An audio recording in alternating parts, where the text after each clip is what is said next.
Hello and welcome to একটি সত্য ঘটনায় তোমাদের সকলকে জানাই স্বাগতম।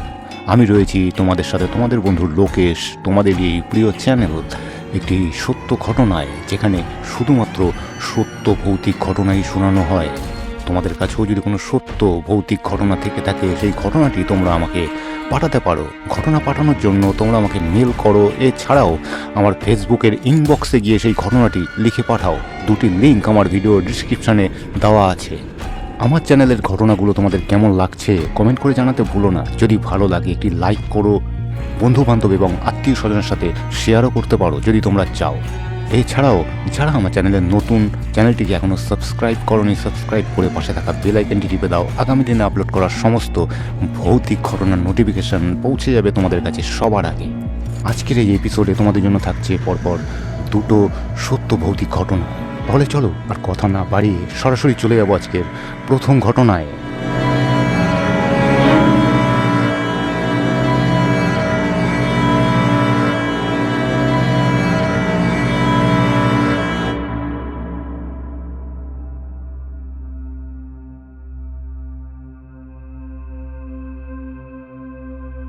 সিকিমের এক দুর্গম পাহাড়ে অবস্থিত একটি হাই স্কুলে 4-5 দিনের একটি ক্যাম্প করেছিলাম। পাহাড়ের এক জায়গায় কিছুটা মাটি কেটে সমান করে স্কুল ঘর ও খেলার মাঠ তৈরি করা হয়েছিল। মাঠের পূর্ব ও উত্তর সীমা থেকে পাহাড় খাড়া নেমে গিয়েছে 1.5 কিলোমিটার নিচে কাঁচা মোটর সড়ক পর্যন্ত, তারপর আরও নিচে কোথাও চলে গেছে। মাঠের পশ্চিম দিকে লম্বা স্কুল ঘর, উত্তর থেকে দক্ষিণে চলে গিয়েছে বাংলা ছায়াছবি হারানো সুরের স্কুলের বারান্দার মতো। স্কুলের ঠিক পিছনে 3-4 হাত পরেই পাহাড় খাড়া উঠে গিয়েছে কোথাও, বড় বড় প্রকাণ্ড সব গাছ, আর নিচে ঘন জঙ্গল। এক চিলতে মাটিও দেখা যায় না। দক্ষিণ দিকেও খাড়া পাহাড়। লম্বা স্কুল ঘরের ঠিক সামনেই আরও কয়েকটি ক্লাস ঘর, প্রধান শিক্ষক ও শিক্ষিকাদের বসার জায়গা, লাইব্রেরি ইত্যাদি। মাঠের দক্ষিণ পূর্ব কোণায় একটি কাঠের পুরনো জরাজীর্ণ দোতলা ঘর, চৌকিদারের কোয়ার্টার। কিন্তু ভূতের ভয়ে ওরা কেউই সেখানে থাকে না, দূরে কোথাও একটি গ্রামে থাকে। মাঠের পশ্চিম দিকে লম্বা ঘরটির বাঁ পাশে একটি নতুন পাকা ঘর, বসার ঘর, শোবার ঘর, রান্নাঘর, বাথরুম, টয়লেট সবই আছে। পেছনের খাড়া পাহাড়ের একটি ছোট্ট 12 মাসি ঝর্ণা থেকে পাইপ লাগিয়ে জল এনে বাথরুমের ট্যাঙ্কে ঢোকানো হয়। এটি প্রধান শিক্ষক মহাশয়ের কোয়ার্টার, কিন্তু উনি ভূতের ভয়ে এখানে বাস করেন না। কাছেই কোনো একটি গ্রামে উনি ঘর ভাড়া নিয়ে থাকেন। আমি যখন ক্যাম্প করব বলে ওদের সঙ্গে যোগাযোগ করেছিলাম, তখন ওরা ভূতের ব্যাপারে টু শব্দও করেনি। নির্দিষ্ট দিনে 15-16 জন সঙ্গী নিয়ে স্কুলে পৌঁছালাম। ড্রাইভাররা গাড়িসহ মোটর সড়কের পাশেই গ্রামে থাকলো। আমরা কাঁথা কম্বল হাড়ি বর্তন নিয়ে প্রায় 2 কিলোমিটার খাড়া পাহাড় বেয়ে স্কুলে পৌঁছালাম।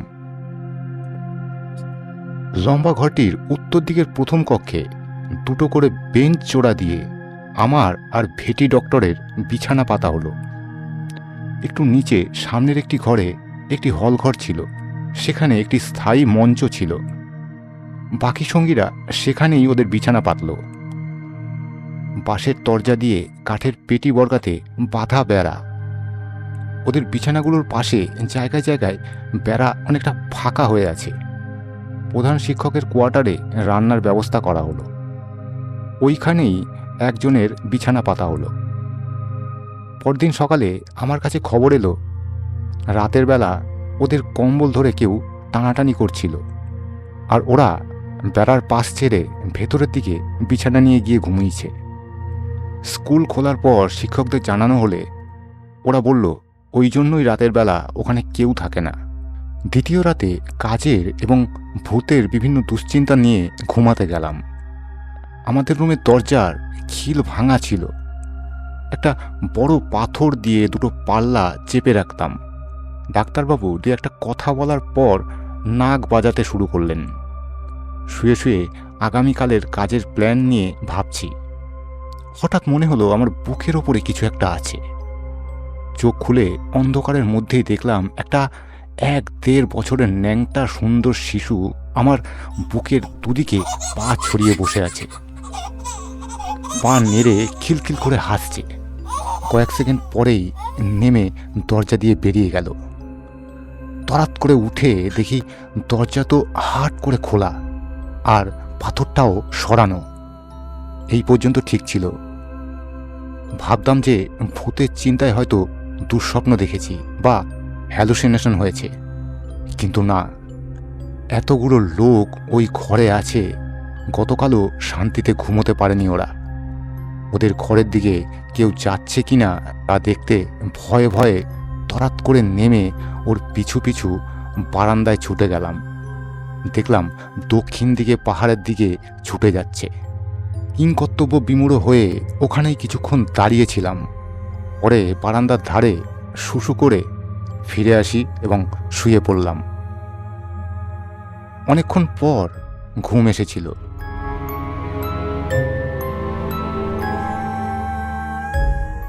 তো বন্ধুরা, এই ছিল আজকের প্রথম ঘটনাটি।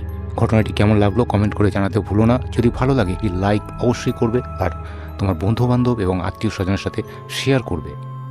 তোমাদের কাছেও যদি কোনো সত্য ভৌতিক ঘটনা থেকে থাকে সেই ঘটনাটি তোমরা আমাকে লিখে পাঠাও। ঘটনা পাঠানোর জন্য তোমরা আমাকে মেল করো। এছাড়াও আমার ফেসবুকের ইনবক্সে গিয়ে সেই ঘটনাটি লিখে পাঠাও। দুটি লিঙ্ক আমার ভিডিও ডিসক্রিপশনে দেওয়া আছে। তাহলে চলো আর কথা না বাড়িয়ে সরাসরি চলে যাবো আজকের দ্বিতীয় ঘটনায়।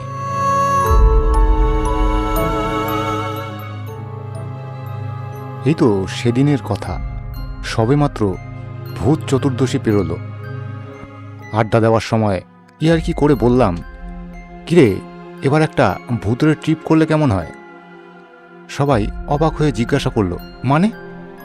চল না এবার সবাই মিলে না হয় চতুর্দশীর দিন রানীগঞ্জে ওই বিখ্যাত নিষিদ্ধ শ্মশানে কাটিয়ে আসি।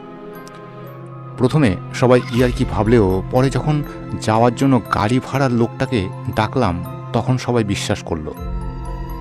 বেশ কয়েকজন ভয়ের চোটে অজুহাত দেখিয়ে মানা করলেও কিছুজন যেতে রাজি হলো।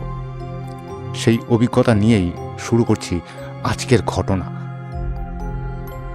এই কিছুদিন আগে বাড়িতে নিজের আত্মীয় মারা গেছে, তার উপর আবার পাড়ার পুজোর চাপ। সব মিলে বাড়ির লোক কিছুতেই রাজি হচ্ছিল না যেতে দিতে। তবে নাছোড়বান্দা হয়ে মা বাবার কথা অমান্য করে বন্ধুদের সঙ্গে দল বেঁধে রওনা দিলাম। সাথে ছিল একটা ক্যামেরা আর কিছু স্ন্যাক্স। তবে জানা ছিল না জলের নাম করে বেশ কয়েকটা হুইস্কি বোতল ডিকির ভেতরে রাখা হয়েছে। ড্রাইভার সমেত 8 জন যাত্রী। রোমাঞ্চকর অভিজ্ঞতার সন্ধানে উৎসুক সবাই রাত 9টা নাগাদ পৌঁছালাম সেখানে। সব প্ল্যান করেই পৌঁছেছি, তবে প্ল্যান মাফিক সব হবে কিনা সেটাই সন্দেহ।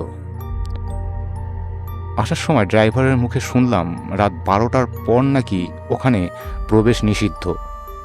আমরা ঠিক করলাম 3 ঘন্টা চারদিক ঘুরে তারপর ঘাপটি মেরে লুকিয়ে থাকবো। ভোর 6টার আগে কেউই বেরোবো না। 4 জন করে মোট 2টো টিমে ভাগ হয়ে গেলাম। সাথে ছিল একটি করে টর্চ। তনু, সৈকত, বুবুনের পেছন পেছন হাঁটছিলাম, কিন্তু হঠাৎ করে জুতোর ফিতেটা ছিঁড়ে গেল। এমন সময় দেখি আমার সামনে কেউ নেই। আমি একা অন্ধকারে চারিদিকে গাছের মধ্যে আটকে পড়েছি। তনু তনু করে ডাক দিলাম, কিন্তু কোনো সাড়া পেলাম না। অনেকক্ষণ ডাকার পরেও কারুর পাত্তা নেই দেখে হাত পা ঠান্ডা হয়ে আসছে। এমন সময় কে যেন আমার কাঁধে হাত রাখলো। আমি চমকে উঠলাম। ছিটকে একটু দূরে সরে গিয়ে কাঁপা কাঁপা গলায় জিজ্ঞাসা করলাম, কে কে তুমি? আরে পাগলি, আমি বুবুন। দেখ, নিজেই আমাদের নিয়ে এলি আর নিজেই ভয় পাচ্ছিস। আমি বললাম, তুই তো আমার আগে ছিলি, আমার পেছনে এলি কি করে? জানতাম তুই কতটা সাহসী, তাই ওরা এগিয়ে গেলে তোর জন্য অপেক্ষা করছিলাম। এবার আমি বললাম, আচ্ছা বুবুন, তোর গলাটা এরকম লাগছে কেন?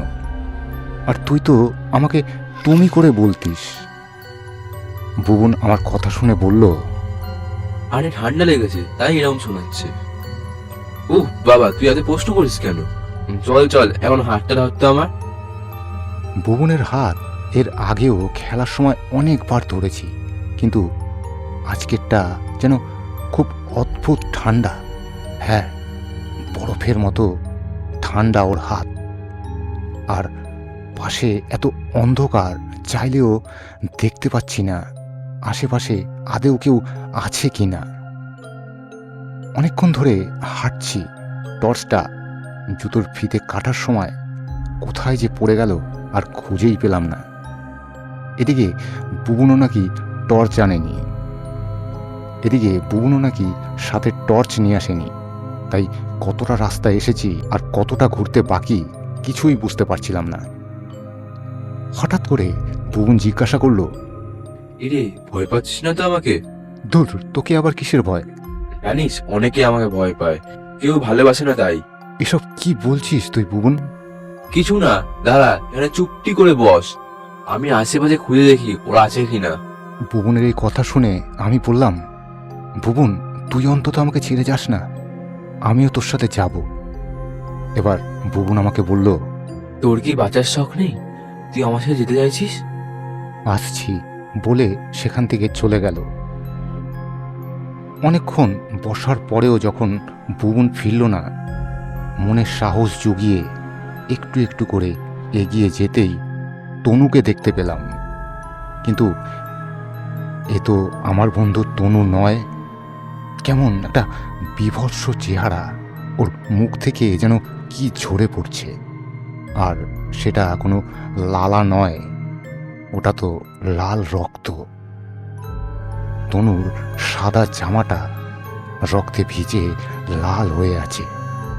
সিংহের মতো নখ বের করে আমার দিকে ধীরে ধীরে এগিয়ে আসছে। আমি ভয়ে বাঁচাও বাঁচাও বলে চিৎকার করতে লাগলাম। কে যেন হাতটা ধরে আমাকে গাছের আড়ালে টেনে নিয়ে গেল। এ কি সৈকত, তুই এখানে কি করছিস এখানে? আর আর তনু এরম ছুটে আসছে কেন আমার দিকে? ওর কি হয়েছে? সৈকত বলল, পরে তোকে সব বলবো, এখন চুপ করে থাক। আড়াল থেকে মুখ বের করতে গিয়ে কে যেন মুখটা টেনে বাইরে নিয়ে এলো। সৈকত কোনো রকমে টেনে বের করে আমায় নিয়ে দৌড় দিল। আমি সৈকতকে বললাম, তুই না থাকলে আমি আজ বাঁচতাম না রে। সৈকত বলল, ও তাই বুঝি, তাহলে বাঁচানোর জন্য কি উপহার দিবি আমাকে? আমি বললাম, আগে জীবন নিয়ে তো বাড়ি ফিরি, তারপর না হয় ভাববো।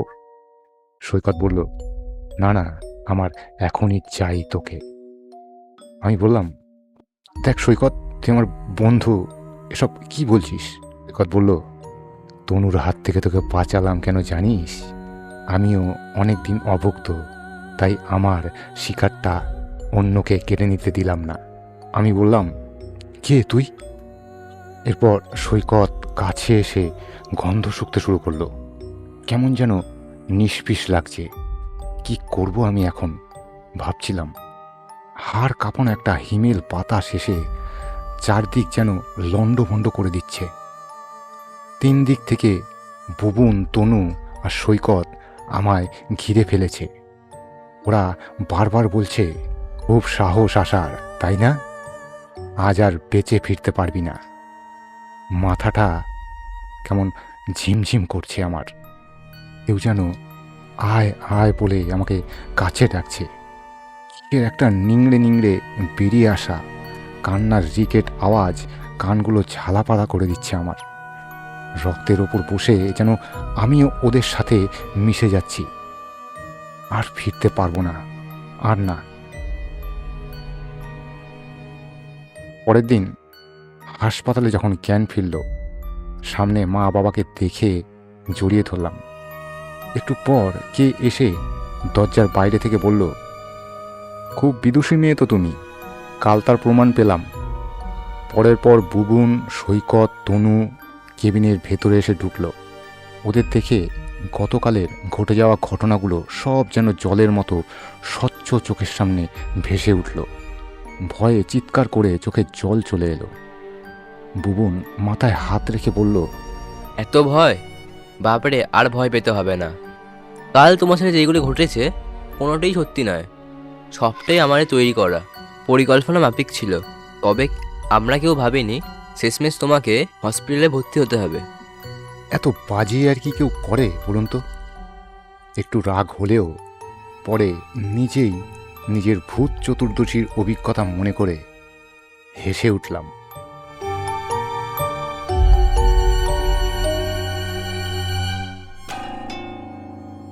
তো বন্ধুরা, কেমন ছিল আজকের এই ঘটনা দুটি কমেন্ট করে জানাতে ভুলো না। পরের ঘটনাটা হয়তো সত্যি ভূতের ঘটনা নয়, সাজানো ঘটনা কাউকে ভয় দেখানোর জন্য। তো এরকম ঘটনা বন্ধু বান্ধবদের সাথে ঘটতেই পারে। বন্ধুকে ভয় দেখানোর জন্য অনেক সময় আমরা বন্ধুরা এরকম প্ল্যান মাফিক কোনো ঘটনা সাজিয়ে থাকি। তবে আমার মনে হয় এইভাবে প্ল্যান মাফিক কাউকে ভয় দেখানো উচিত নয়, কারণ একটা ছোট্ট ভুলের থেকে একটু মজা নিতে গিয়ে বিরাট বড় একটা ক্ষতি হয়ে যেতে পারে। আজকে এই যে মেয়েটি, এর হয়তো আরও অনেক বড় ক্ষতি হয়ে যেতে পারত। তাই বন্ধুরা, যদি তোমরা বন্ধু বান্ধবদের সাথে এরকম মজা করে থাকো, এরকম ইয়ার্কি মেরে থাকো, ক্ষণিকের মজা নিতে গিয়ে সেটা যেন সাজায় পরিণত না হয়ে যায়, সেদিকে খেয়াল রেখো।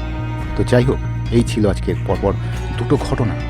কেমন লাগলো কমেন্ট করে জানাতে ভুলো না। যদি ভালো লাগে লাইক করো, শেয়ার করো বন্ধুদের সাথে, এবং তোমাদের কাছে যদি কোনো সত্য ভৌতিক ঘটনা থেকে থাকে সেটি তোমরা আমার সঙ্গে শেয়ার করতে পারো। ঘটনা পাঠানোর জন্য তোমরা আমাকে মেল করো, এছাড়াও ফেসবুকের ইনবক্সে গিয়ে সেই ঘটনাটি লিখে পাঠাও। দুটি লিঙ্কই আমার ভিডিও ডিসক্রিপশানে দেওয়া আছে। তাহলে আবার দেখা হবে এরকমই কোনো সত্য ভৌতিক ঘটনা নিয়ে। সবাই ভালো থেকো, সুস্থ থেকো। আজকের মতো সকলকে বিদায় জানাবো। নমস্কার।